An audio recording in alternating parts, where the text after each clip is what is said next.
Ladies and gentlemen, welcome to a brand new series of Crusader Kings II Historical Immersion Project, or HIP.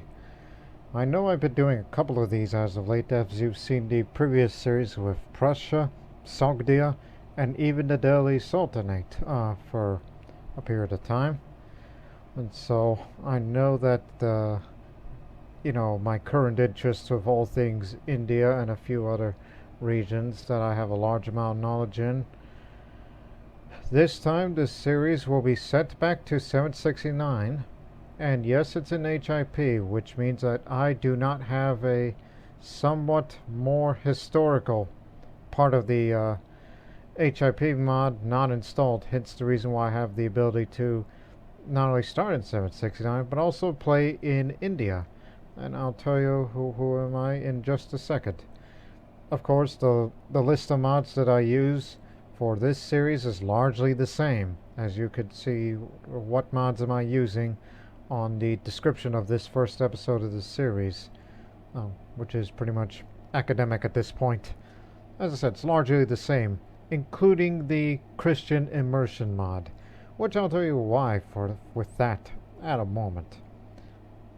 But as I said, this series is set in India, as we were going to take you to the home province, and then we'll zoom in towards there.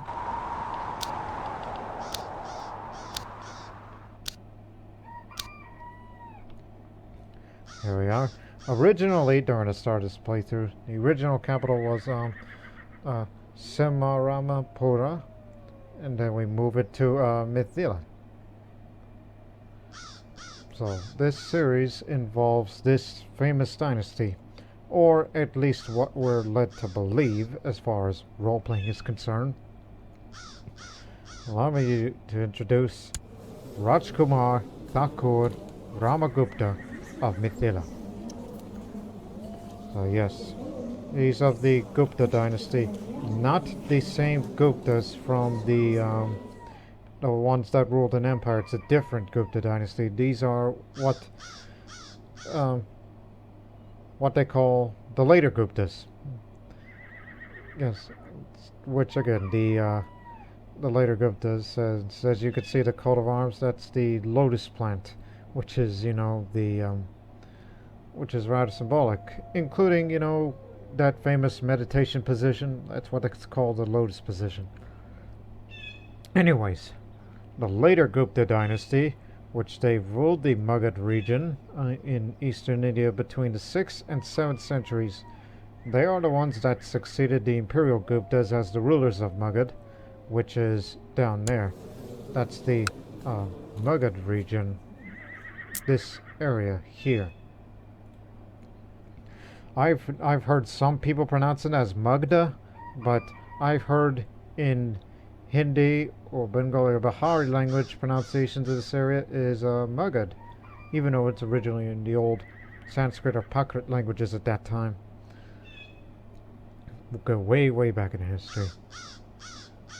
So yes, they once ruled the Magadha region, but however, there is no evidence connecting, the difference between the Imperial Guptas and the later Gupta dynasty, as we play as them here in this series, as they appear to be two distinct families. The later Guptas are so called because the names of their rulers ended with the suffix Gupta, which they might have adopted to portray themselves as the legitimate successors of the Imperial Guptas. So simply for the sake of role-playing, in this series, this is about the Gupta restoration. Like, these guys here are indeed the legitimate successors of the Imperial Guptas, because the Imperial Guptas are all but long gone, and the later Guptas feel like they are, they are indeed the successors, and they want to restore the glory of the empire, which they could never do. They were never able to replicate that success because, northern India, throughout a good portion of its history after the Gupta Empire, was a chaotic place rather than be in terms of who's ruling what.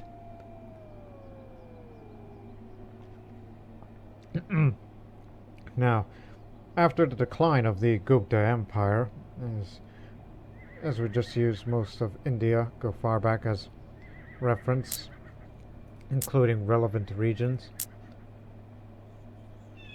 So yes, the later Guptas succeeded them as the rulers of Magadha, as we said already.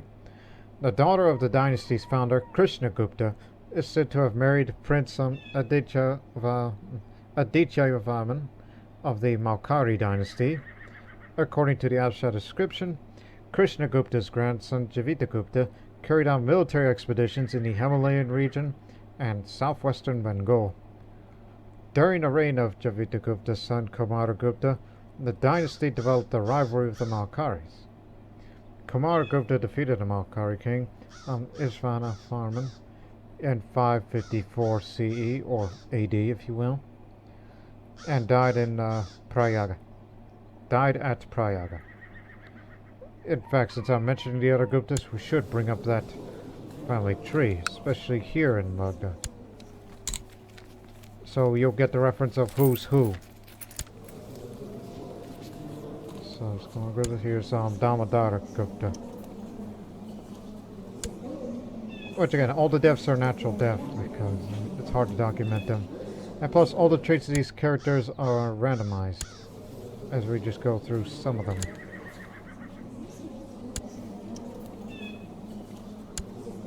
Now here, Damodara Gupta's son, Mahasena Gupta, allied with the Vardhana dynasty.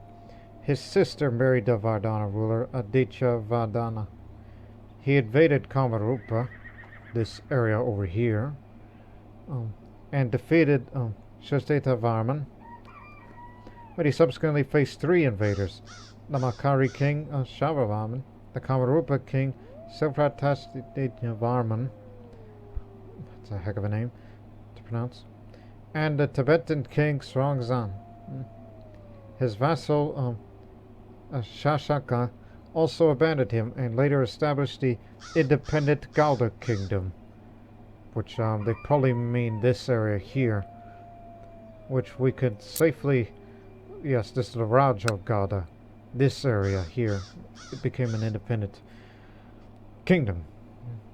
Under these circumstances, Mahasena Gupta was forced to flee Magadha, pointed here, and take shelter in Mawa, all the way over there. That's Mawa. Subsequently, the Vardhana Emperor Harsha restored the later Gupta rule in Magadha, and they ruled as Harsha's vassal. After Harsha's death, the later Gupta ruler Aditya became the sovereign ruler of a large kingdom. That's this one over here, and he became Maharaja. The first one for the Kingdom of Bihar title. Aditya became the sovereign ruler of a large kingdom extending from the Ganges in the north to the Chhota Nagpur in the south, and from Gomati River in the east to the Bay of Bengal in the west.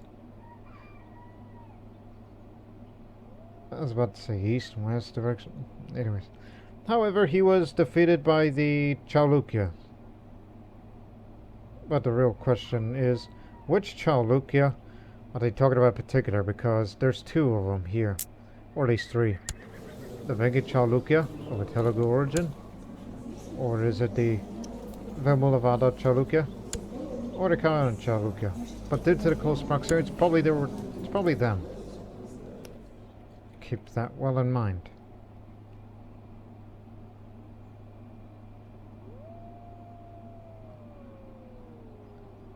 Or it could be the Bademi Chalukya, which they once held an empire before the Rashtrakuta took over, as you see them to your left over on the Deccan region, southern India. And then there was Devagupta, great-grandfather, Vishnugupta. And then here's the last known documented ruler. I mean, not clickable on Wikipedia link, but it's documented as far as to our knowledge is concerned. Jivitagupta II, the last known ruler of this dynasty, appears to have been defeated by Yashavarman of Kanauj. This one. Hindustani.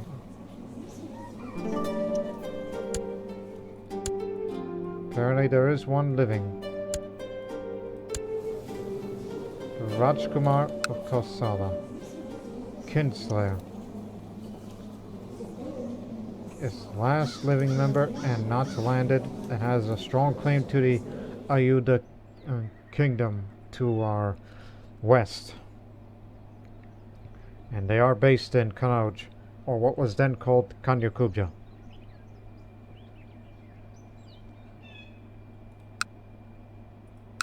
But now, the Duchy of Magadha, or better yet, you should also look at the title of Kingdom of Bihar, so we'll know its history better.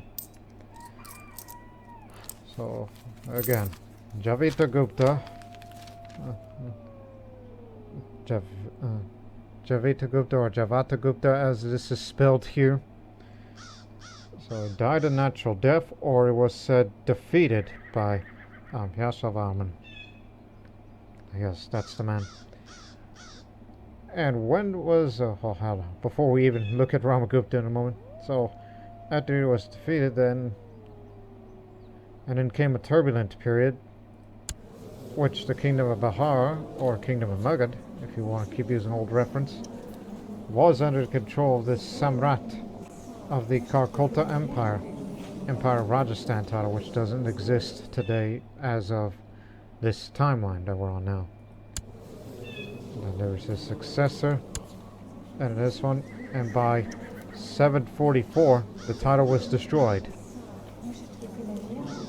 Yes, he died on that day, and therefore there was no clear successor for the throne of Bihar until today. The Maharaja of Bengal and Bihar, the Maharaja of the Pala Kingdom, of the Pala Dynasty, which was founded by Gopala, which he held many titles, including Magadha itself. So technically, in 744, the title, the Kingdom of Bihar, was destroyed. 11 years later, Gopala came onto the scene and took over this area. And now today, Dharmapala, a Buddhist, much like his father, now rules the area, as we know today as the Pala Kingdom. And there was no mention of this Ramagupta in the history, so this is where it gets fictional from then on, as with everything about Crusader Kings II, as soon as a day passes. So now, Ramagupta. How long has he been? So, he's 49 years old. He was born on this... Again, they always have January 1st the most characters, so this is kind of like approximate date. So he was born sometime during the year of 720. Which means, and these two Thikanas he currently rules, he's been ruling since he was 5 years old. Which means that his father was still alive at that time. When his father Jivitagupta was still ruling Magadha, he appointed his son Ramagupta to rule the northern provinces. So he's been ruling there since he was a child. Of course, it would have to be under a regency before he turned 16. And then all the chaos happened within decades. With all the, the changes of the takeover of Magadha, this former ancient capital of the Mauryan and Gupta empires, of which those two were the golden ages of India's history. So now we can assume throughout his adult life he's probably stayed quiet during this turbulent period of the last, again, no, down here soon, so it's 5, yeah, during the last 40 years. It was just chaotic with these takeovers from foreign powers, both east and west. So he stayed quiet. That's the reason why he is shy. But however, he is a humble man who is also content and patient. Yes, patience is quite a virtue to have. And he is a mastermind theologian, which much like he was his father, he was also a mastermind theologian, though not as virtuous as one think. And Vishnugupta was a military man, and a great-grandfather. Well, again, when you go further down the line, what do you think of their educations? Some are martial-oriented, most of them are diplomatic. But now for the Ramagupta, he's just following his father's path. Heck, maybe one would think that he gave him this education. Well, I mean, you get your education when you turn 12. So maybe he was raised by Brahmins, or his regent when he was younger was a Brahmin, to give them learning education. Because there's just no way he would have that high of a learning that good, but he clearly did. And so now, before we really get on with the political situation today, here. Again, we moved the capital to Mithila. The brief history on this little area, which again, I like to study Indian history. Mithila, also known as Tirhut and Tirabhukti, which is also the name of this duchy here, or Raj, that's yet to form, if the ruler of the Pala kingdom wishes to form it, and hopefully give it to Ramagupta, so he can be the Raja here. So yes, it is a geographical and cultural region of the Indian subcontinent, bounded by the Mahanada River in the east, the Ganges in the south, the Gandakti River in the west here, and by the foothills of the Himalayas in the north. It is positioned right on the foothills. The native language in Mithila is Maithili, and its speakers are referred to as Maithils. It's part of the states of Bihar and Jharkhand today. Which again, way back in the Vedic period, it first gained prominence after being settled by Indo-Aryan peoples who established a Vidaha kingdom during the later Vedic period from 1100 to 500 BCE.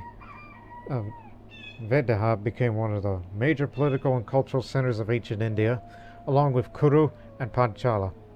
The kings of the Vidaha kingdom were called Janakas. The Vidaha kingdom was later incorporated to the Vaji Confederacy, which had its capital in the city of Vaishali, which is also in Mithila. Sure.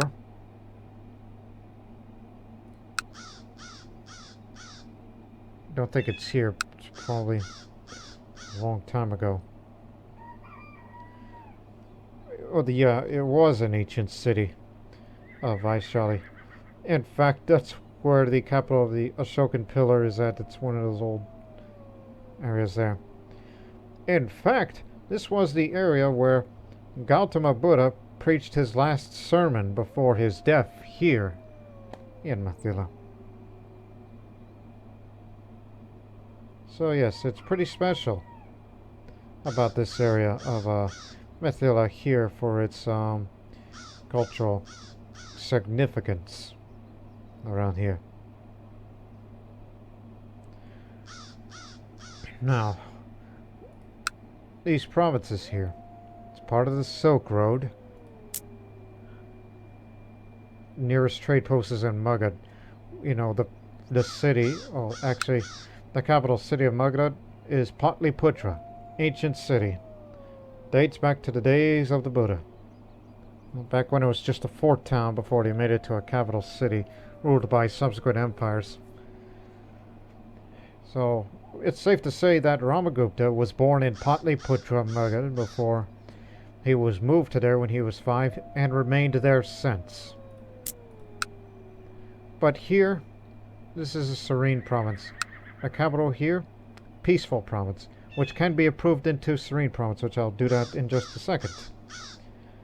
And also, I think I recall that here in Mithila, another place of its significance, is that I believe that this was the birthplace of Sita, the wife of Lord Rama, one of the incarnations of Vishnu. And of course, any of you Indian viewers that are watching know that story of the Ramayana very well. And for those who are not familiar with Indian culture or Hinduism in general, Ramayana and the Mahabharata, very long epics. But I am currently, not just necessary studying, but I've seen the Mahabharata series, the one by B.R. Chopra from 1988. Anyways, it's been 20 minutes. I believe we wasted enough time here. So, Ramagupta, you have no wife, no children, and the heir is Dharmapala, who likes me. He doesn't like me, but it's only very, very little, which can be improved upon. And he's a military man at heart. He's a formidable fighter. And he was crowned because he was obviously coordinated on day 1, which is, in fact, his very first day of his reign.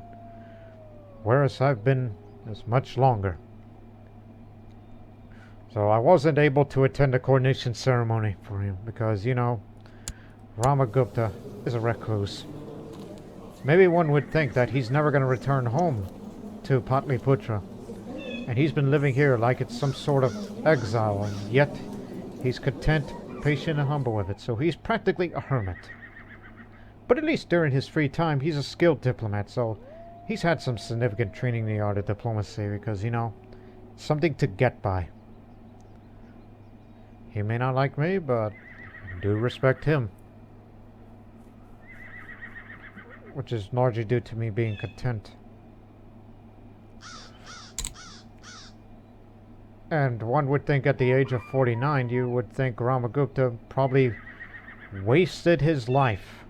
And he doesn't have long to live unless he has a son to continue the bloodline. Because he still has that strong claim to the Kingdom of Bihar title. And his successors will still have that strong claim. So practically, if not me, then perhaps my future son, if I ever have one, is the one that will restore Bihar back to Gupta control.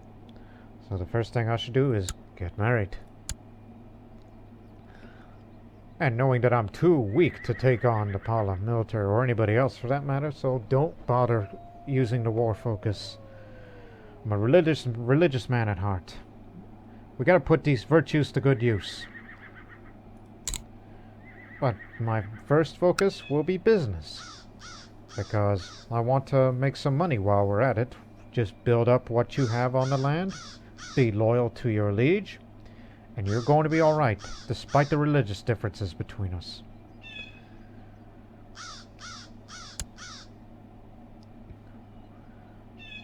So, who's gonna be the one to marry? Just want to have a look. To me, that's a winner in my book, but unfortunately, she's 12 years old. Same for her. I can't wait. I must marry now. That's the problem. Some have good, but bad traits at the same. Again, it's randomly generated every time you start a playthrough.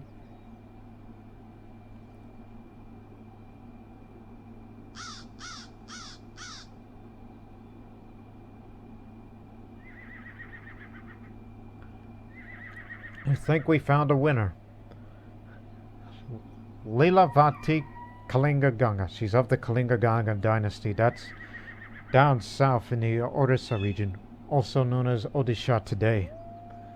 It's a modern state, I should say, in today's India. So Lilavati. Diplomatic education.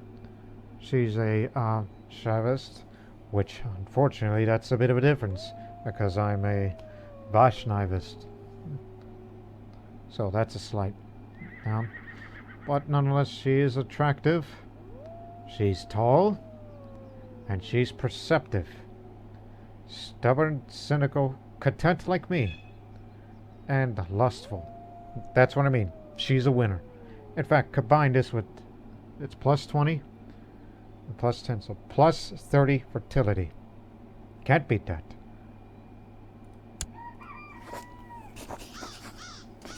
So I would like to marry her, which of course the Raja of Kalinga will approve that. And I'll get it some prestige out of this, even though I'm only here for, like, you marry me the most beautiful and fertile woman that you have. So that way I would have a child, preferably a son. And of course, prior to the recording, I appointed a cartographer, so we'll know what local resources we have. Fortunately, we got two. They're both tanneries.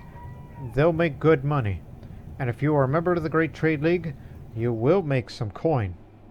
No, excuse me. If you're not a member of the Great Trade League, you'll make some coin. But if you're a member of the Great Trade League, you will get bundles of hides for you to sell, for you to deliver the trade goods if anybody wants it, or send a shipment here locally so caravans can pick it up and then increases the local tax modifier around here.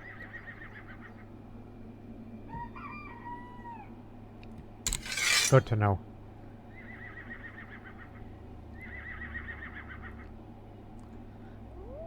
Obviously, some of this can be improved upon. It's the best you got.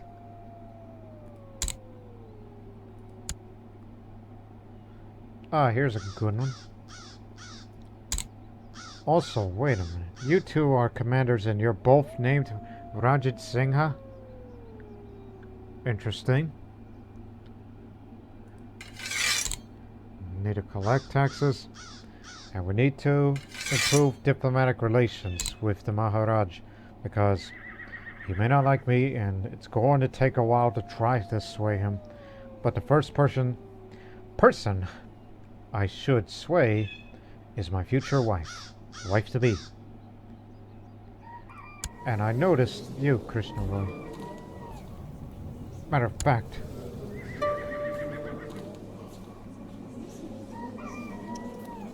I could have sworn I thought I saw another Krishna Roy. But what I get for seeing two names. Oh, what else? What else? Think. Ah, yes. Because I noticed your very high learning skill, and you're attractive as well, even though you're Shaktiya, so more luck to you if you were to ever marry. You will be my court physician because of your very high learning skill to keep me treated well. And now I shall choose the patron deity. There are three gods of the Trimurti, the Great Trinity. Perhaps I should choose one of them as my patron deity.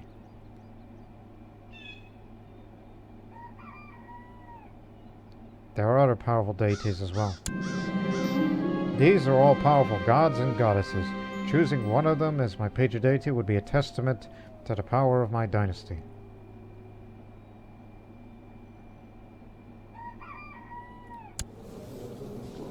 You know, I'm a man of a learning skill, and I want to put that learning skill to use, which I know what society I'm going to join. So I choose to be dedicated to Ganesha, the remover of obstacles.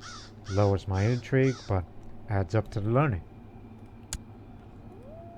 So intrigue isn't going to be Ramagupta's strong suit. Neither is martial. Which again, he's a content old man living in what feels like exile. So I will join the Advaita Matha. The monks of the Hindu Mathas aim to be integrative and supporting force in society. Monks can seek to achieve spiritual enlightenment through meditation and scriptural studies, or through charity and participating in the local economy. The Matas are honored and often patronized by the rulers of India. The current Archaya.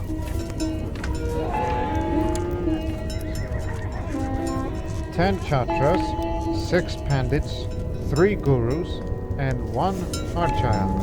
More to be added. That's why I want to put the learning skill to use, so this is the best way to do it.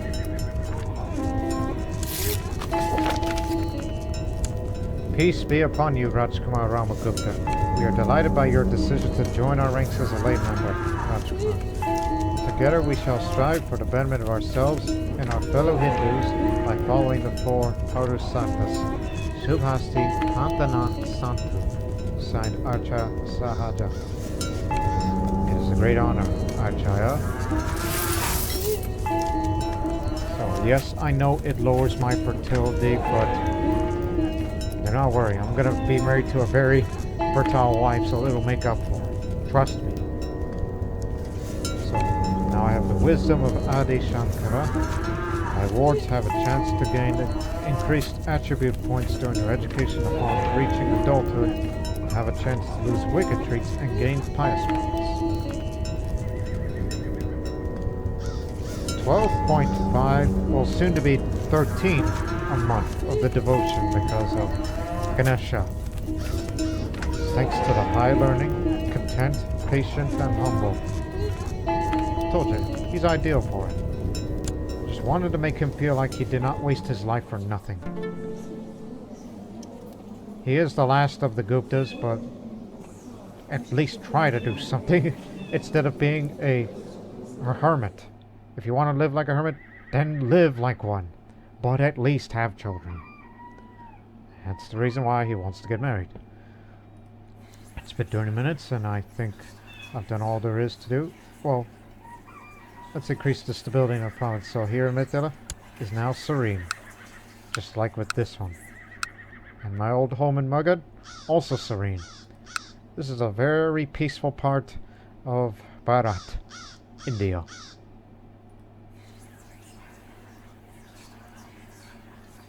And I think we got it all covered here, so we can finally get a move on. One last thing. Who's very evenly? Now Singh Dev. You'll be the auto sign commanders. There you go.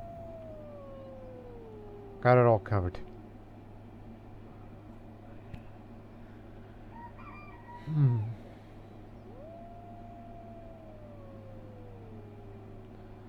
I'll think of something in a bit.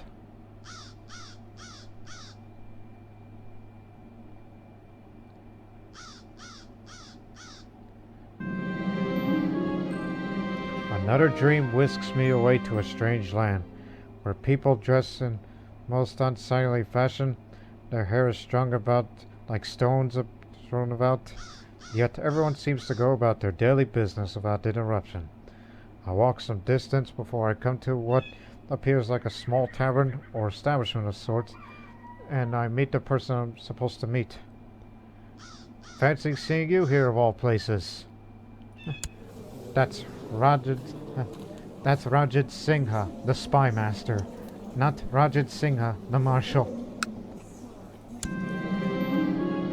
We chat in an unnaturally calm manner about this and that as we sip a strange paradoxical liquid from a ceramic cup. The drink is unlike anything I've had. It is both black and white in color, and both sweet and bitter in taste. Suddenly I find myself back in my normal bed, awake. When I discuss this later with Rajat Singha, he confirms we shared this exact same dream. Oh wow. Most strange. Maybe it wasn't a bad dream. So yeah, I didn't know we were allowed to share good dreams together. Wow, we're friends already. You may be envious, but it's good to be friends with the spy master so he doesn't plot to kill me. And he'll be very willing to do my task and protect me from harm. Now, hey, Kalinga ruler. Okay, he's expecting an answer 3 days. I was waiting because my wife's yet to arrive. Well, the one to be, not betrothed, that I'm about to marry. There she is. Ledavati and Rajkumar Ramagupta are getting married, we can collect a royal aid duty to pay for the ceremonies. Yes, it is everyone's concern. To the glorious Rajkumar, peace be with you. I accept your suggestion that you and Ledavati get married. Thank you very much. Well, you barely tolerate me because differences in the branch, that I'm a Vaishnavist who views Vishnu as the Supreme Lord, and you, a Shaivist who views Shiva as the Supreme Lord. We don't have to argue with this, but I can at least sway you, and you can also be the court musician, which the court musician is always ready to entertain with soothing or stirring music, just to add slight opinion. And hopefully we'll get to know each other a bit better. And perhaps would you like to meet my friend Rajat Singha, the spy master?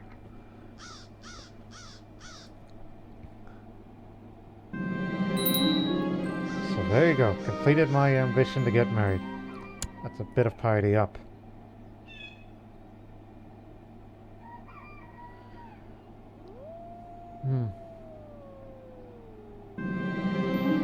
Words of deceitful wisdom. My tireless spy master approached me recently with a suggestion that sent me a cold shiver down my spine.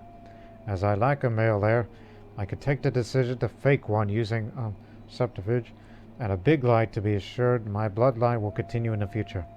Aghast at first upon hearing such suggestion, now I toy with my spy master's idea. It is something to consider. It's a reminder. You have a decision in the intrigue menu called Forge Bastard Son. If chosen, you may solve your dynastic problems, if there are any. Oh, no, I already have it solved right now. The Thakurani here, with her lustfulness, what the heck? Again, her high fertility may help. If she is ever pregnant, good. As long as she doesn't get a miscarriage. Otherwise, I'll be terribly sad. And then I may have to look for concubines in other areas just to make up for it, even though the flaw of that is child of concubine trait. I remember my next move, in which I've stated before, I feel like I've wasted my life and I want to leave behind a little bit of a legacy, not just in children, but this. Provided Rajkumar Ramagupta possessed some knowledge of the world, could choose to compose a work of literature. That'll be 50 gold. Don't worry, we'll get the income from the local resources in months' time or so. To compose a work of literature is not an undertaking for everyone. Having spent a lot of time thinking it over, I have summoned my closest advisors and fetched the best scribes. When they ask me what this work shall be focused on, I pause, only for a second.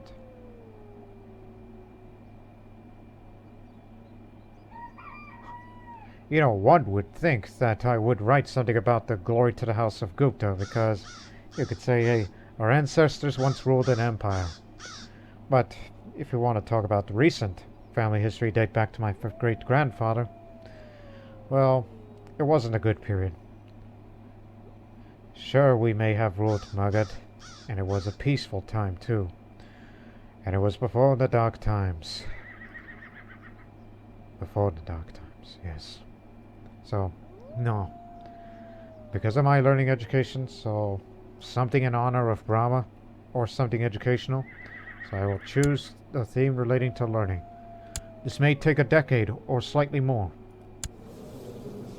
Which again, Hinduism is not a single religion, so much as a blanket term for the successor faiths of the Indian polytheism as recorded in the Vedas. The existence of many sects within Hinduism, as well as millennia of relatively peaceful coexistence with Jainism and Buddhism, has made the Hindu faith remarkably tolerant and pluralistic towards all Indian religions. Still, it is the most warlike of the three. Brahma is the high god. Shiva, the Lord Supreme, and Brahma are the other god names, including depending on those which branch of Hinduism you follow. The evil god is the Vinyakas. The scripture, the Mahabharata, priests can marry. In other words, Brahmins can only marry other Brahmins, because we run the caste system here. I'm of the Kshatriya caste, which is a Indian caste of warriors and kings, second in line in the caste hierarchy. I've mentioned the Brahmin, which is the priestly class. That is the highest in the hierarchy. The caste of priests and scholars. Again, let me show you, in case you're not familiar with this sort of thing. I'm not talking about Indian viewers, but the non-Indian viewers, or those who are not familiar with how Hinduism works and everything. This is the caste of priests and scholars, highest in the hierarchy. And this city here is, well, apparently also ran by a Brahmin. It's a Brahmin mayor. Okay, what about over here? Here it is. The Vaishya. This is the Indian caste of traders and artisans, third in the caste hierarchy. And I recall the fourth caste, lower than that, is the Sudra caste. That's the caste of, servants. But however, there is the type of other caste, which I don't know how common it was back then, which is not anywhere in the caste hierarchy, but it is what we call the untouchables. Basically not to be interacted or reasoned with. Now, what did you do? Pala Ayuda subjugation. Are you insane? We understand you're a military man at heart, but you really want to go ahead and take the kingdom? In actuality, he wants to consolidate the control of the rest of the kingdom of Bihar lands. The ones that we do not have control over. In other words, Rohtas, Sasaram, Chuna, Varanasi, and Jaunpur. These areas are going to be going to the Pala kingdom if they succeed. There are 5,500 strong versus the Adiyudas near 5,000 strong. And he's also a military man and a formidable fighter like him, so if these two get into the duel, I think Dharmapala may have the upper hand here, as his father was the founder of the Pala dynasty, said to be descended from the mythical Suryavansha Sun dynasty. He came to rule a massive kingdom encompassing all of Bengal. That's for a bit more monthly prestige and a little bit more of the Indo-Aryan opinion, hence the reason why I respect him as my liege.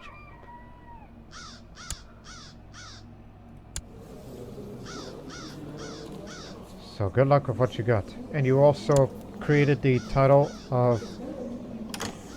Excuse me. Oh, excuse me. Created the title of the Raja of Magadha. He's probably going to give it to him because he gave away Magadha proper, where Patliputra is, to this ugly man. Now to be careful with him. Also, yes, you want me on the council? You want me to be the chancellor? To the Honorable Rajkumar, your wisdom and mercy are legendary. I would like to give you a seat on my council. Therefore, I offer you the title of Chancellor. Oh, just a second. Become Chancellor. Success effect, gain 1 diplomacy. Hey.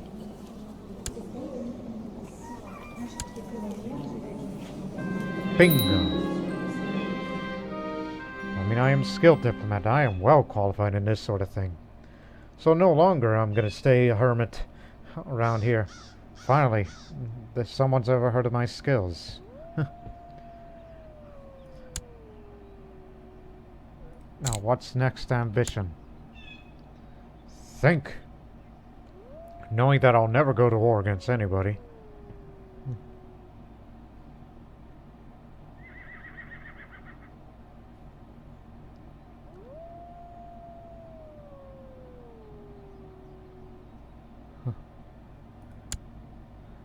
Would like to become the Duke. Also, by the way, does it say anything about when you get to switch over again? No, just do it. You got till next year. Okay, understandable. So until he creates the title of the Raj of Tirabhukti, he must give it to me. And then my ambition will be complete.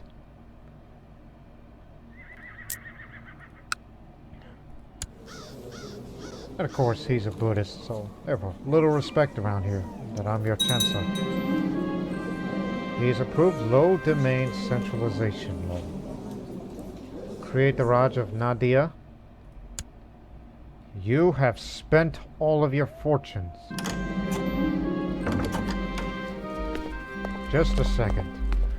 It's been a very nice experience bringing Dark Ages together over the years with considerable amount of time involved. Recently I decided to set up a PayPal donation page for the kind souls who want to buy me coffee for it. If you feel like that, just click on the donate link at the top of the description in the Dark Ages Steam page, or press the donate button in the Dark Ages thread in the Paradox Interactive Forum. Thank you for the free campaign. I don't want to be intrusive at all, so if you don't change characters and continue playing with the same dynasty, this message will happen twice per game. The other message 75 game years from now, after you take your time playing Dark Ages some more, independently of your decision. It is a pleasure that you picked Dark Ages to play with. Thank you.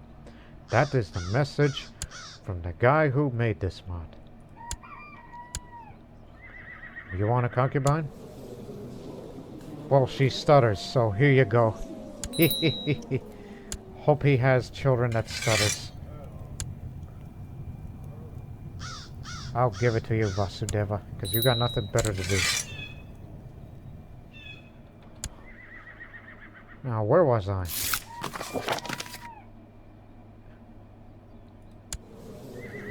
That's the wrong person you're supposed to improve relations with. Now, Dharmapala. We mentioned Hinduism, which is also known as Santana Dharma. Now, Buddhism, we know this one. Buddhism was founded by the Buddha, Siddhartha Gautama, in northeast India in the 5th century BC. The religion flourished in India for more than 1,500 years, building huge libraries and monastery complexes, until Muslim invasions and growing power of the Brahmin caste drove Buddhism out of the subcontinent. In the game, Buddhists get a significant boost to learning, meaning they will research technologies faster. Originally, they start with 4 learning for every Buddhist character, and due to the Christian immersion mod that I'm using, it lowers it a bit to 2, just to be reasonable. This is what you get for emptying your coffers, creating titles. Why don't you create the title for me? Now, we mentioned Jainism, the 3rd and other Indian faith.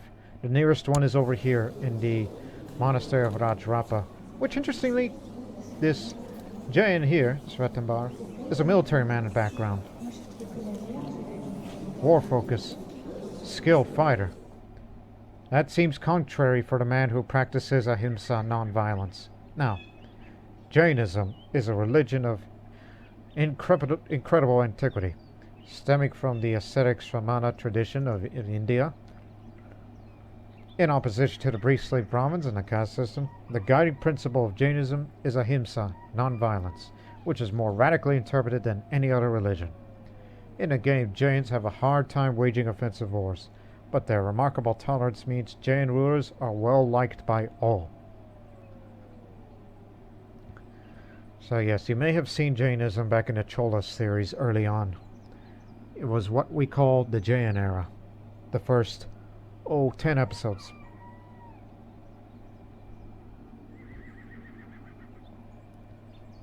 But I think throughout this series I'm largely going to be Hindu and possibly sometimes Buddhism, depending on the circumstances. No Jainism, because we live too far away from Jain majority areas of India. Especially in Gujarat, the only free Jain state. Oh, actually, Kutch too. Now they meet in battle. They've crossed into the river, and now they're in a forest, so they may have a defensive advantage here, as they will perform their skirmishing tactics.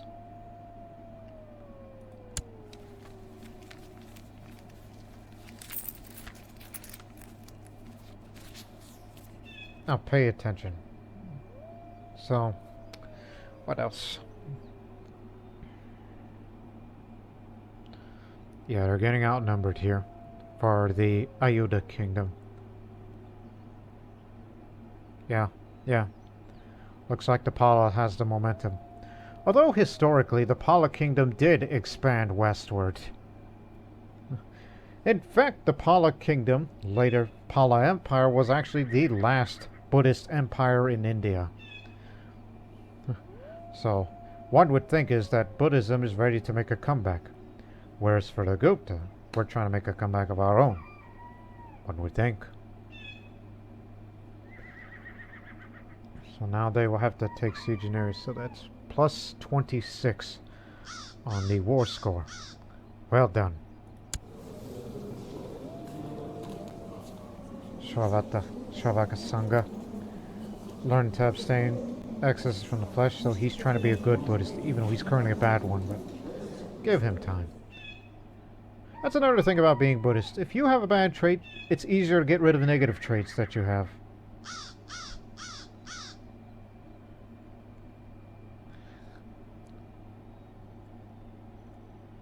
And I still await for the Archa to give me a mission. Be it meditation, charity, anything else in between, then I shall do it. Pilgrimage, I'll do it too.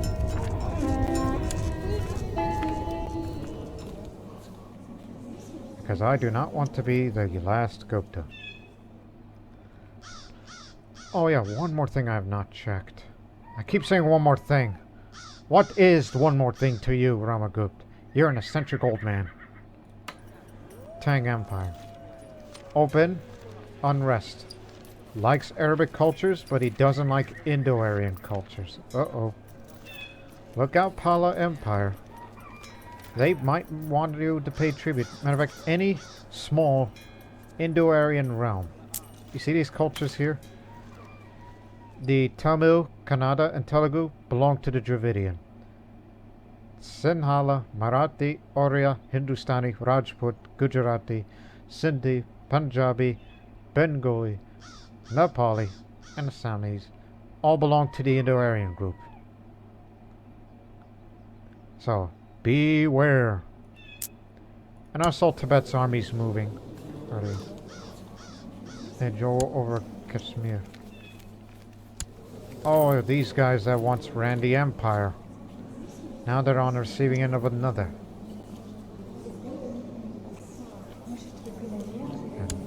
Again, we're just going to take a look at the political scene of India real quick. They are attacking the Taglib Sultanate in the Pratihara Holy War for Savira. Yes, it's a sultanate by Bedouin Arabs. That they actually came as far as Sindhi and parts of Punjab. Largely in modern-day Pakistan.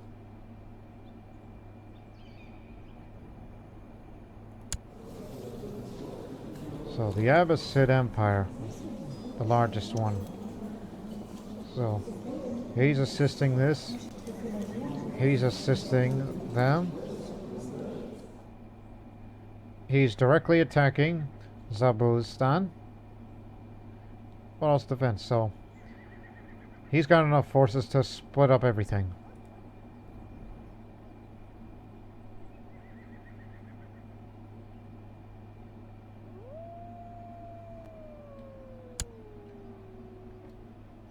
So, there you have it. Showed a Raj, but he also gave him the Raj of Nadia, which, you know, that's in 2 areas. Has not given the Raj of Magadha to him. Why is she the commander? Because I noticed her wearing a helmet. Is it because she's a Buddhist and Buddhist women are allowed to serve the army? I don't know if that's part of the Dark Ages mod or the HIP mod. It's one of those two. Because I don't think I see any Hindu women as commanders. Unless you see them wearing a helmet. One would think.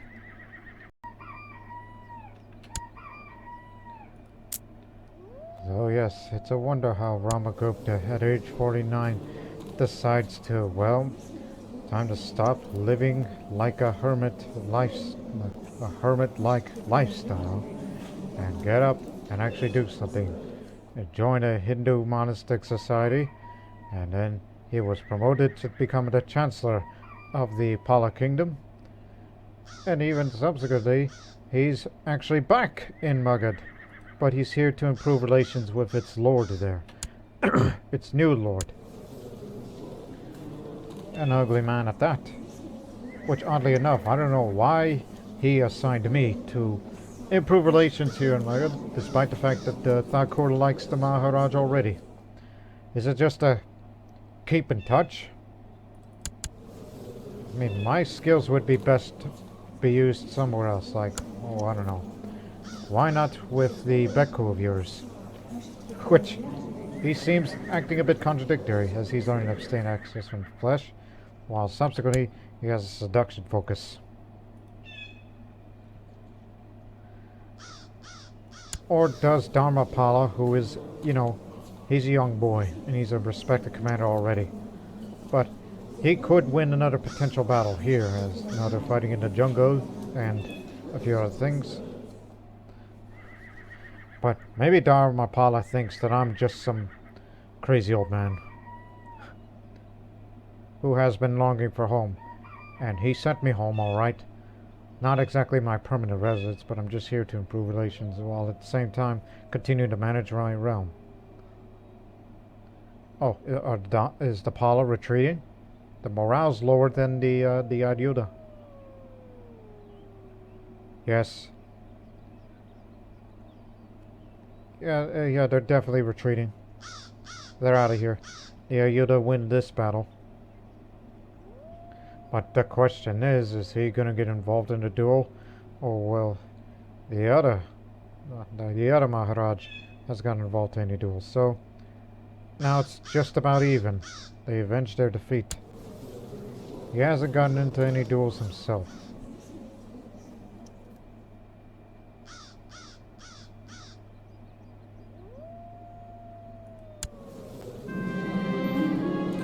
I was just about to check up on you.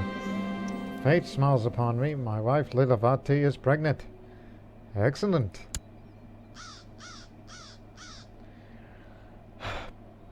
Please.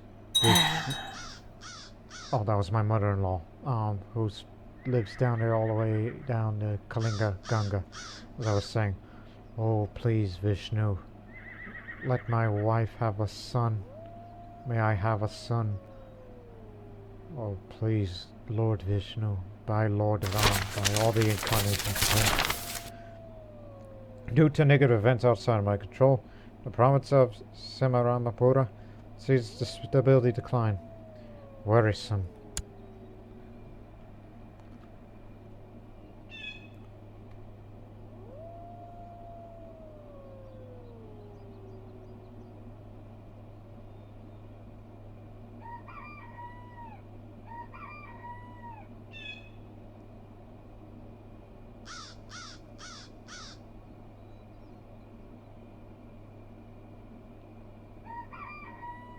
Just doing a bit of reading right now before.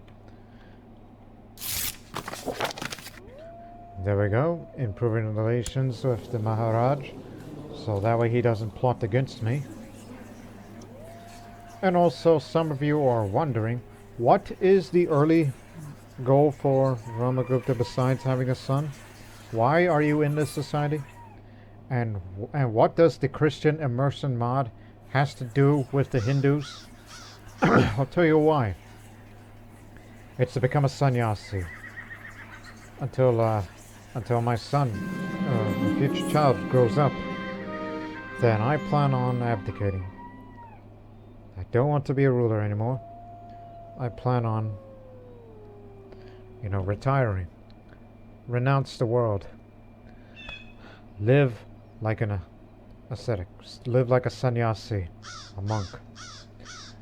And then we can break that cycle of rebirth, and I can go home to the heavens with my ancestors that came long before. Now, this pregnancy has caused my wife to develop quite the unusual taste.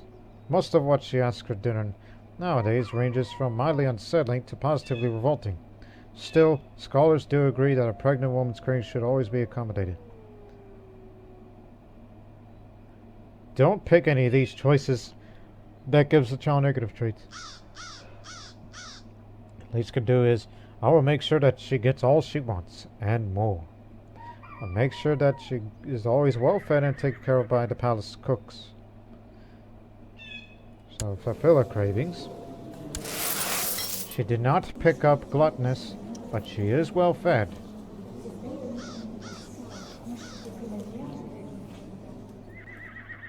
Wish I was well fed, so I can live a healthy lifestyle for myself.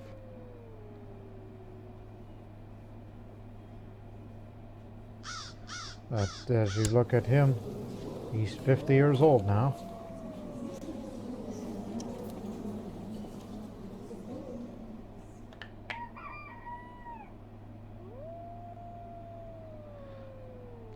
I'll speed up a little. Okay, so yes, I was correct.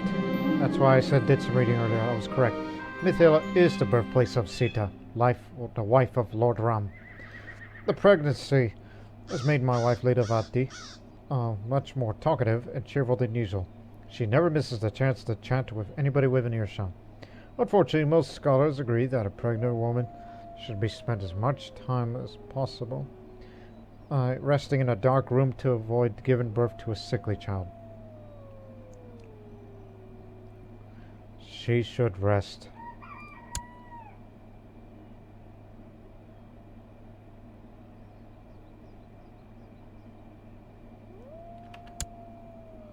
What's the Shantideva Raj doing?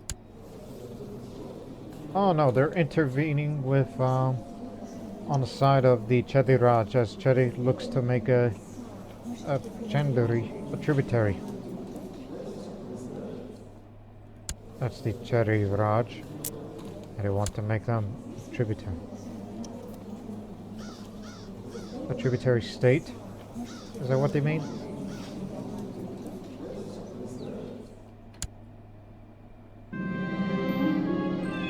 My wife has taken a passion for romantic poetry. She keeps reading any sort of romantic poetry she can get hold of.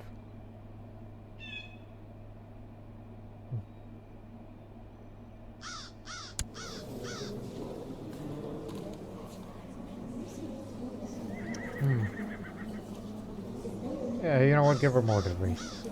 Just this once.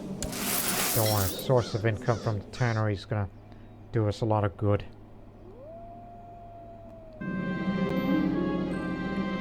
I am drinking an excellently prepared herbal tea made using the hohan herb. It's said to help with the digestion and breathing. Ah, what relaxing tea. At least he knows this thing. The effect lasts a year. I did say I want to live healthy. Resting in the dark has really helped my wife calm herself and clear her head. She looks in much better health and ready to deliver a strong child, just as I hope. Well fed, secluded. You see, according to tradition, spending long periods of time resting in a dark room is the best way to prevent a mother from giving birth to a sickly child.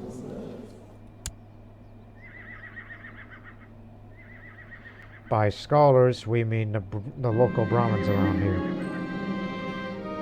Though I can't quite put my finger on what's wrong, I don't feel quite right. That's troubling. He states as extensive medical experience leads to a certain conclusion that my symptom is not too serious illness. It will pass quite soon unless I receive some help treatment. Well, I did drink some tea earlier. I should be fine. To alleviate my pain, he's lit 3 candles and I joined hands with him. After a moment of silence, I repeat some words after him in a language I did not understand. What? Sanskrit? Prakrit? Something that is not Bengali language? Because culture. So that's what this is. So I got a good symptom treatment and a little bit of the tea.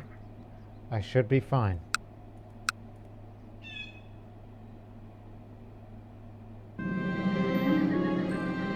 With the use of my extensive knowledge, I am confident I will be able to sway Thakur and Tirabhukti to become a trusted friend.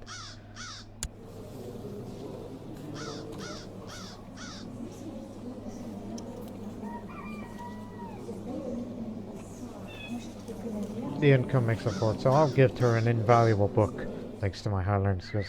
Send one of my most prized literary works in my possession to her. hoping my gesture will swear to my cause. And it has.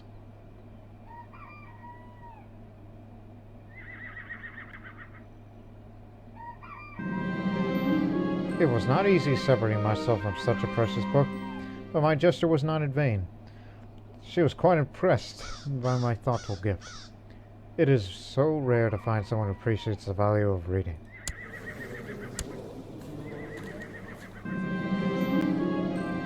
It is a good tradition to have some gossips around a pregnant woman in order to keep her calm and distract from the tribulations of this delicate time in her life. As her husband, it is my duty to provide her with all the support she needs. Spending more gold, but don't worry, that incumbent attorney will come in soon. So we'll pay a few servants to spend time with Ilavati to keep her mind off of any worries that might besiege her. A little bit of commerce, she'll be comfortable, well comfortable.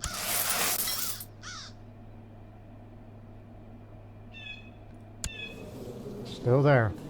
Still trying to improve relations, even though I have no idea what the heck is wrong with me. But it's rather concerning a bit. But don't worry, got a good symptom? So recently consumed tea made from the leaves of the whole plant. Oh, here comes the Ayuda, ready to attack again.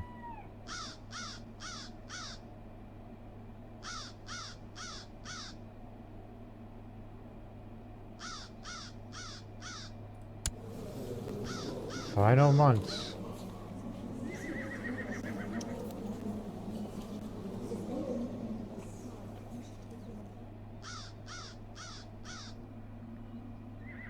Pala's in retreat again.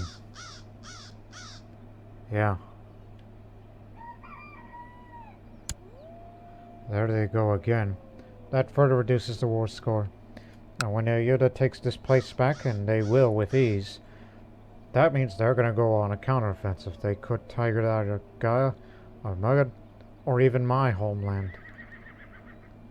Well, the homeland that I govern, technically.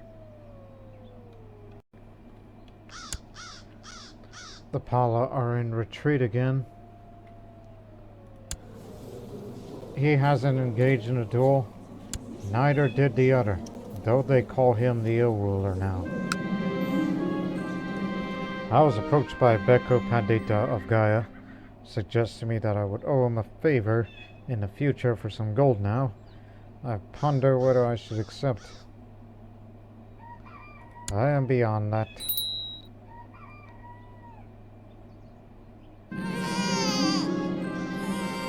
A son.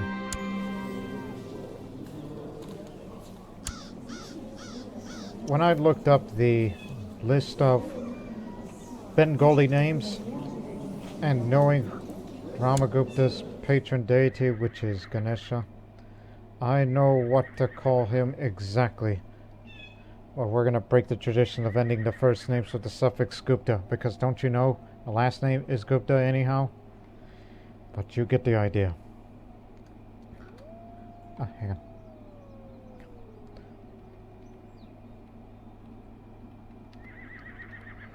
He is Raja Ganesha, my son. Raja Ganesha Gupta. There you go.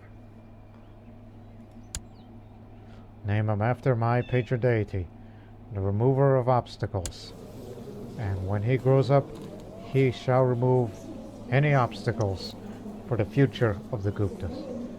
And this confirms the fact that I will not be the last Gupta.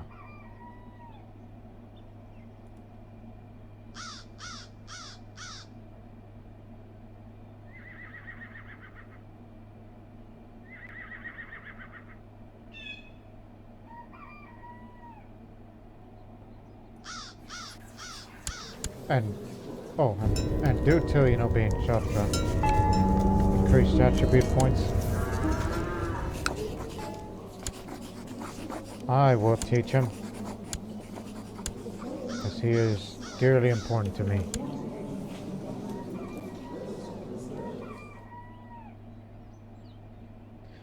And it does not appear I'm getting any sicker. I guess it's going to remain there for a while until it goes away. So, So I could say, good, I'm not going to get a disease. This is just, well, just don't know what the heck am I feeling. Just keep drinking that tea for a couple of more months.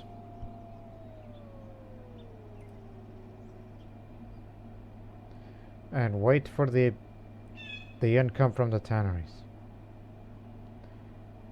And of course, I still wait for my first mission. Where is she exactly? Mastermind theologian like me. My malaise is no more. If it wasn't just imagination, then whatever caused it must have disappeared. I feel better now. She's a poet. She has rose gardens. But I hope she'll be better in the future. Who's married to, who serves under him, who is the tributary state to the Caliph.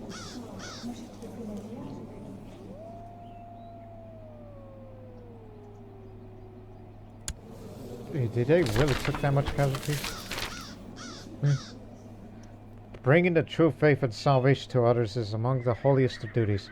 Therefore, we ask you to construct a new temple in your lands so your subjects may have somewhere to say mantras and worship.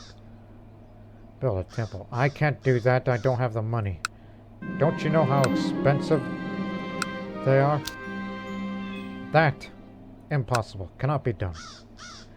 During my stay at the court of a noble in Magadha, I have done my utmost to present my liege in a more favorable light, and have him recognized as the benevolent and peaceful ruler he is.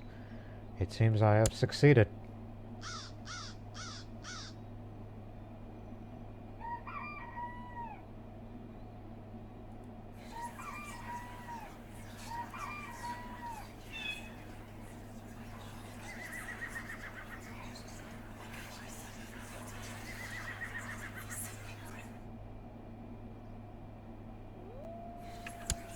Yeah, I should hold a Diwali feast right now. It's just simply for the sake of it. To celebrate the seasonal feast, I should invite all my vassals and have my scribe write the letters and send them off in the messenger's satchels decorated with flowers. It will be a grand feast.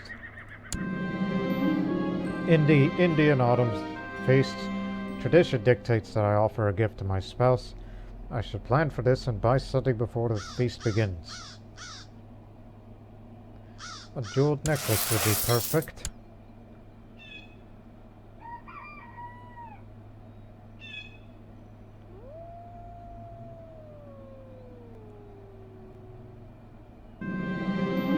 The castle is decorated with flowers and colorful tapestries, carpets and ribbons. All the guests have arrived, and there's a bustle of people, all eager and full of festive spirit. It's time for the feast to begin. Welcome all.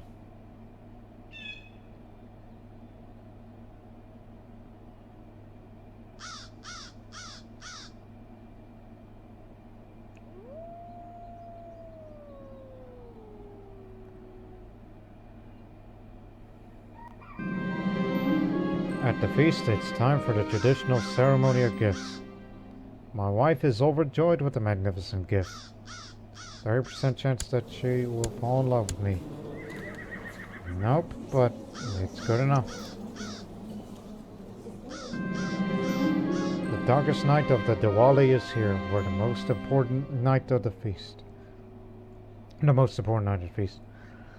Candles and lamps are lit everywhere. The guests stroll across the painted and decorated floor, wearing colorful dress. Rich and sweet food is served, and the drink is also plentiful. Rama and Lakshmi are honored, celebrating the victory of light over darkness, good over evil, and hope over despair. Let us celebrate. The feast is over, but it was a fantastic feast. As the guests make their way home, I sit down and smile to myself, pleased at how things turned out. Should do this again next year, if I have the money. There it is.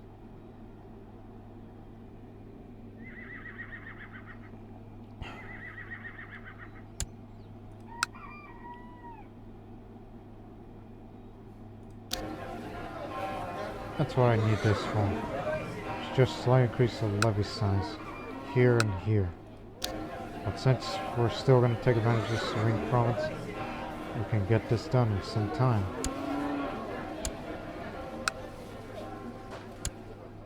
So you gotta learn to be patient with these sort of things.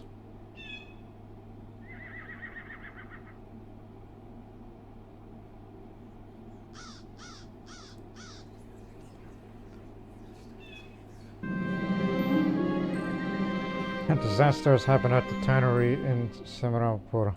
Some of the workers died and the infrastructure is falling apart. Without immediate intervention, the tannery will have to be terminated. Oh God, how much? Oh, 55 gold. It's unacceptable.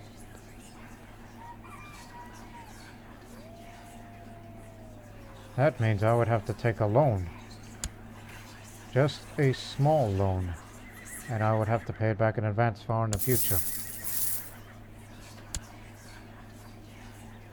Once I get up to 110, which will take some time, and try not to spend anything too heavy. Had I chose the other option, this here would have disappeared, thus losing one of my good sources of income.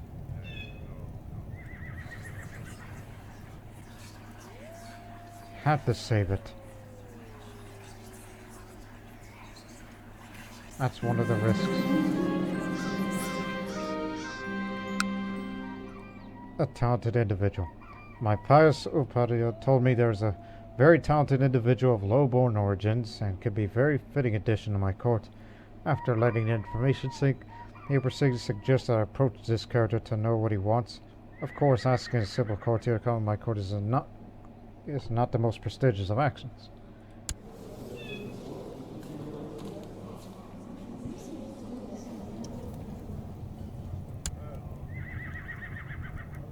He would be second best if I keep him around. But it's not going to be a popular decision to some. But I'll say if it's worth a try. Krishna Roy asks how we should approach. How should we proceed in approaching this person?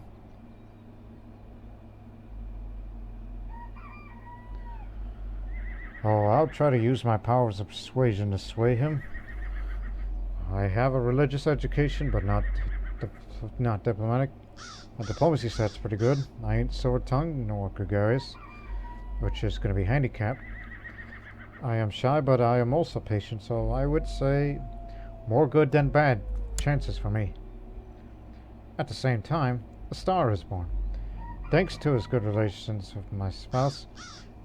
Recently, my chancellor came to me with an idea to project my spouse's image in foreign courts and among my vassals. Given a position in a court, the effect could be dramatic if my spouse has what it takes to be in the spotlight. Oh, no, that's a gold. I loaned it, so not going to be outshined by my spouse. Sorry about that.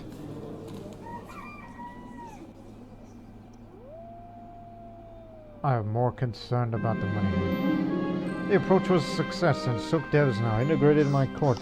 I may call him to perform any relevant duties I deem appropriate. Another one joins the fold.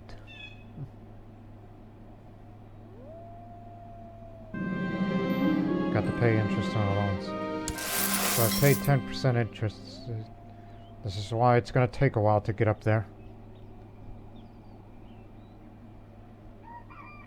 And we have to rely on the local resources as the income isn't good. And we need the said income to spend the money to build buildings that'll help with the income. And spend only little if it's necessary, but not too much.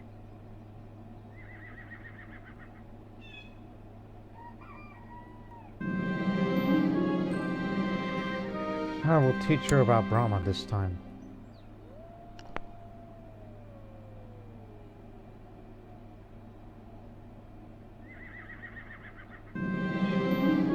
She seems to have dismissed my theological essay without much thought. I hoped she would be more interested in the matters of faith.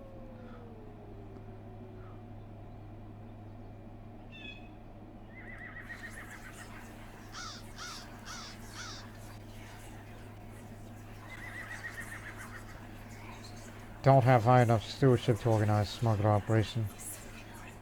And financing a piracy operation would be a bad idea.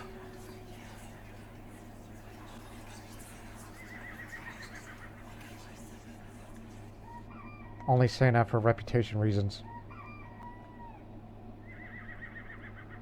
Does not reflect who he is.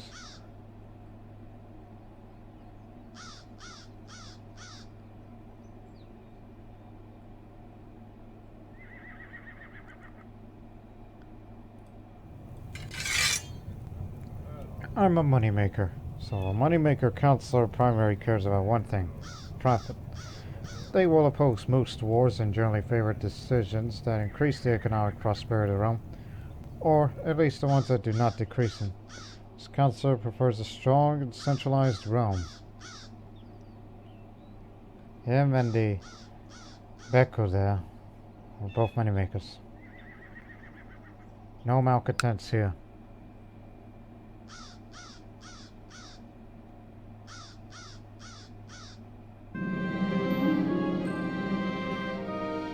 Oh, thank you.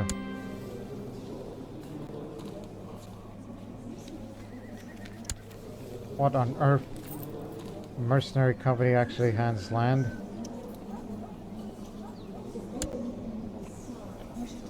And you start a fight in a holy war?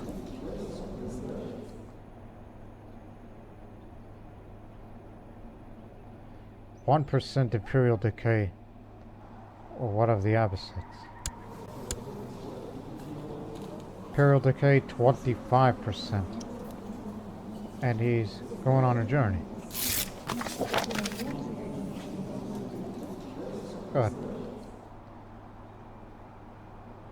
So that's how it is. The Imperial decay is increased by title changing hands, more if it is inherited than usurped. Crown authority is higher. Having a very large realm, so losing crusades and holy wars, losing against major invasions, random events caused by a poor ruler or regent.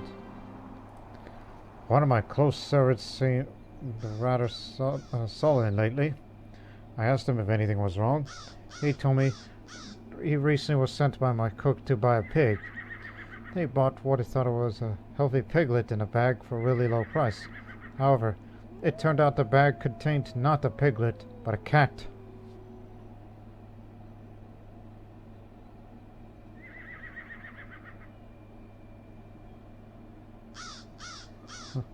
Tell me who did it. I'll find it and punish him. 1 gold isn't going to hurt anyone.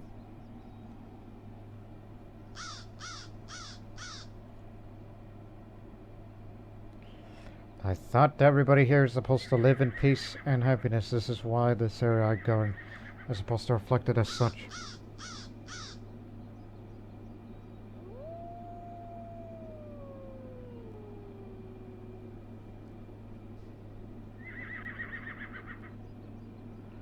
Yeah, they're only relying on sieging areas. So they're going to try to drag this war out as long as they can, even though they have really deprived a number of their troops.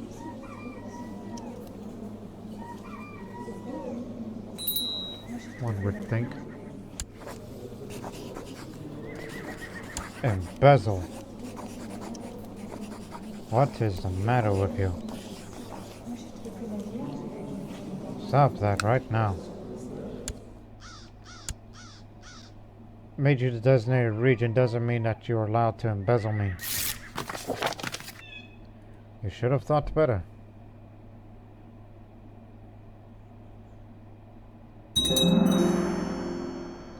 Castle walls finished, so slight income increase. I'm about to have a second child. And no other mission. They wanted me to build a temple, but I refused because we just don't have the money for it.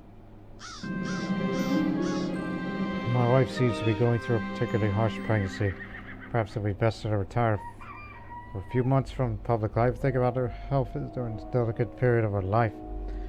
I will tell my wife to take a leave for the pregnancy. Thankfully, my wife's taken advice to heart and decided to spend the last months of her pregnancy in seclusion. So she shall.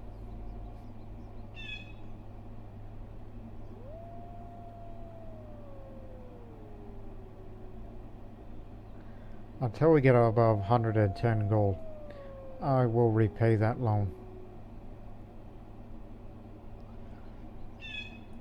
I could switch my focus now, but I want to keep it in business because you may never know I'll get a business related event, which is something I've been waiting on, but it hasn't occurred yet. Why hasn't?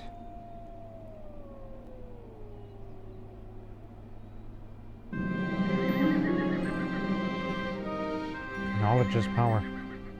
After pursuing some old texts bought by a savvy merchant, given my extensive culture and inquisitive mind, I can buy some of them in order to study and attempt to increase in area knowledge, but what will I do? No. I have better things to do with my time. Just focus. Be a focused ruler. This character doesn't let personal matters to interfere on responsibilities assumed.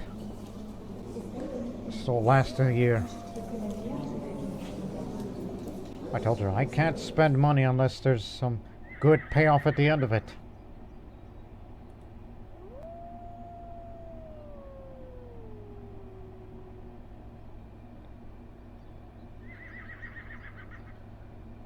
And I still wait for the income from the tanneries.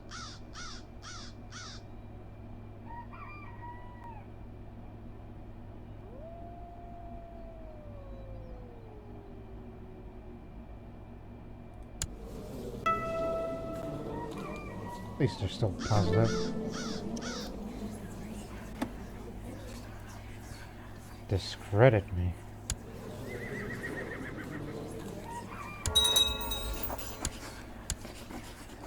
Hey. I just became a master diplomat during my time as Chancellor. So I have mastered the art of diplomacy. More diplomacy added, and slightly more on intrigue. Vassals and liege, they respect me now. So there you go, slightly more intrigue. Difficult pregnancy. Hope you do well.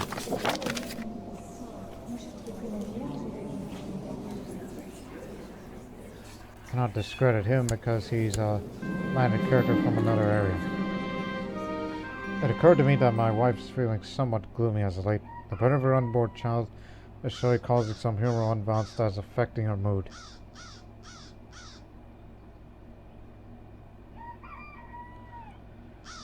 I'm sure she'll be fine, because I have to pay that money elsewhere. That's why I did not want to spend it. No longer serene now. Things are getting antsy here.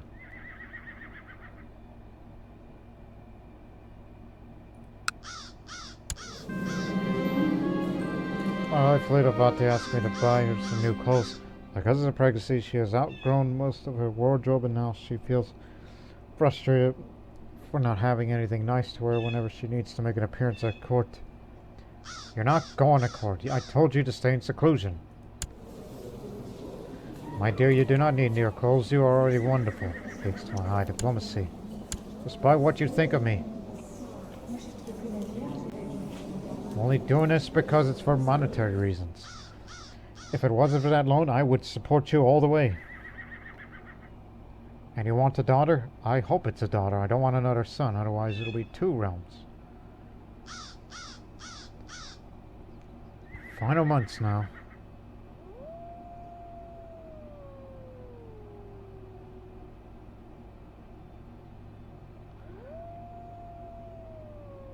At least it's not a severe pregnancy that could make her incapable, and thus given the potential for her to die at childbirth. And nobody would want that.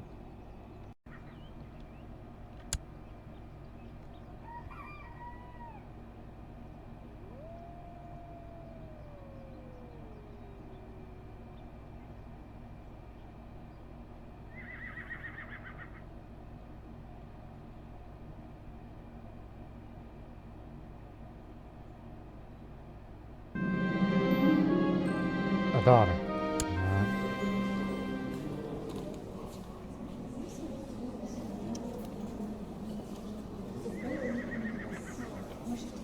Thinking.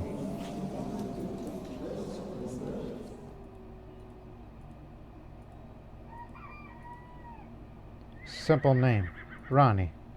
Rani Gupta. Huh. That sounds good. Composing a book. My lord, begins a note from my Chancellor Mayor Mahapala, the Brahmin mayor. The writing of your manuscripts has come to a halt. Our oldest scholar and most experienced scribe has passed away. He recommends investing in more scribes or risk a lowered quality of work.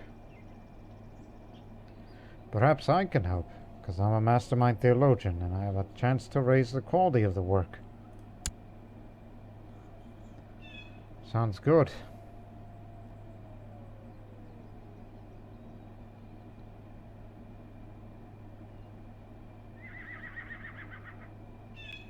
The sooner the better. You're really about to run out here and you're going to have to raise reinforcements again. Whereas he's got no shortage of manpower. So you should have never started that subjugation war in the first place. Because you may never know that you'll be attacked by Tibet to make you pay tribute or something else.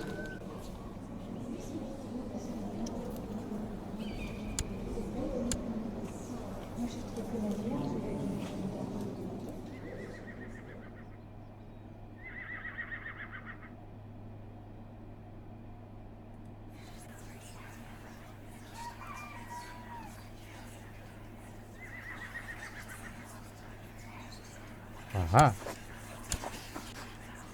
Nobody should dare discredit me.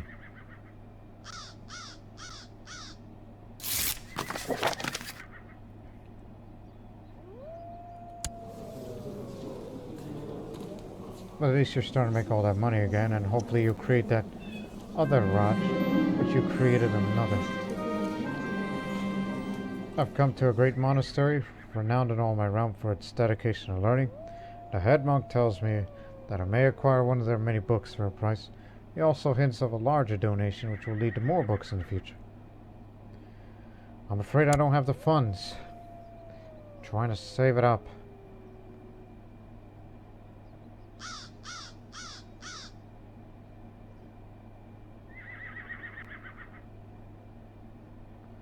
Now they're definitely heading towards Magadha, which I'm currently still there, right?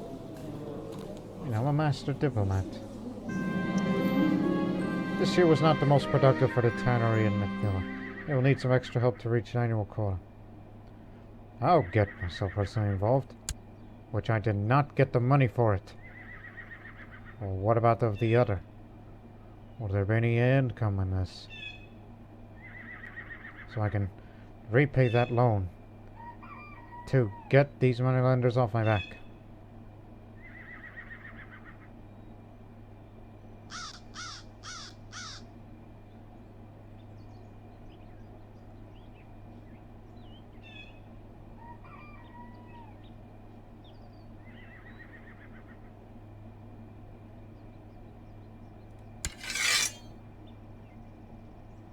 As they control their side of Bihar, the war score will keep going up in their favor.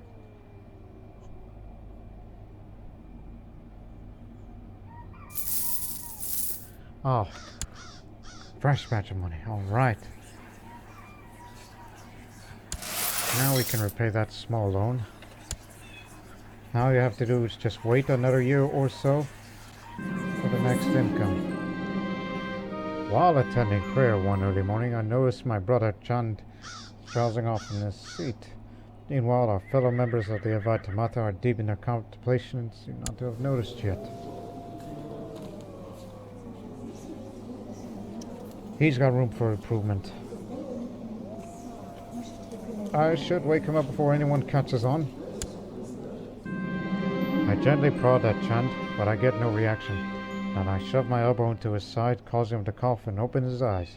A flash of anger in him. His face turns red as he blinks. The situation's dawning on him suddenly. "Thank you," he mumbles sheepishly. It's just a landed character, so think nothing of it, friend.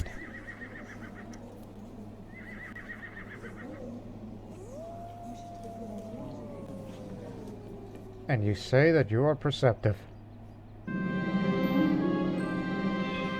My Upadhyaya came to me one day suggesting I should make a spiritual retreat with Thakur Aguka of Davraka.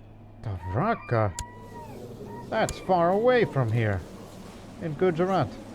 Not to mention, that's the area where Sri Krishna, yes, Sri Krishna himself, he ruled a city or an area of Dwarka at that time of the Mahabharata. So, from this faraway land, besides the peace it would provide to my soul, I could take advantage of the situation to further relation between both realms. I only have to pay the religious authorities for the organization of the event. That'll be for 25 gold. So, going to a spiritual retreat with him gives a chance of creating an alliance of both realms and a friendship between us. Beware that things can go sour. I have a high learning stat, so does the education. Not a scholar, nor an erudite, not even a mystic. Each one of the virtues, which I have 2, no sins. Yeah, sounds good. And yes, that is a Hindu holy site of its great importance. From there to there. Even though it's still ran by the Jains. And don't know if it'll remain so. We'll conclude the episode if that spiritual retreat idea is complete to see if it works or not. If not, then it's not.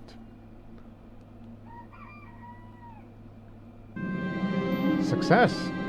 I have to thank Krishnaroy for the time well spent between the Thakur Aguka of Davraka. Our mutual spiritual beliefs increased our understanding of each other, and that we could forge a peaceful path together for our realms. If that was not enough, I found a new friend. Excellent in all aspects. So we're close friends, and we have an alliance for 10 years, as signed. Carouser, popular. Member of your realm's court faction.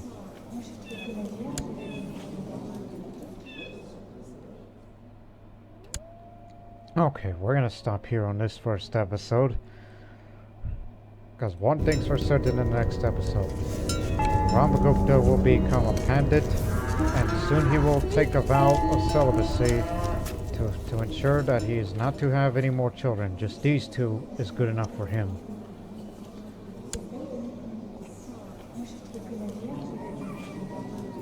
And we hope that he'll create the title of the Raj of Tirabhukti, and he must give it to me, because I am not going to spend my money to create that title for myself. Instead, that money is going to be usually used to continue to invest on the local tax incomes here. It's the best we could do. So we hope you join us in the next episode, and hopefully they better give me some meaningful missions instead of something that is, you know, that's something that I cannot afford. So we'll hear more from this eccentric old man named Ramagupta, which, when you think about it, of his traits: master diplomat, humble, shy, content, and patient. He's practically like Obi-Wan Kenobi when you think about him, when he was in exile in Tatooine as Ben Kenobi. So Ramagupta is like Ben Kenobi in a way. In a way. As far as his personality and traits is concerned. Except, well, he decided at age 49, time to do something. And he's doing something. And he will raise Raja Ganesha, which we hope one day that he will be the future to keep the Gupta legacy alive. But until then, so long for now.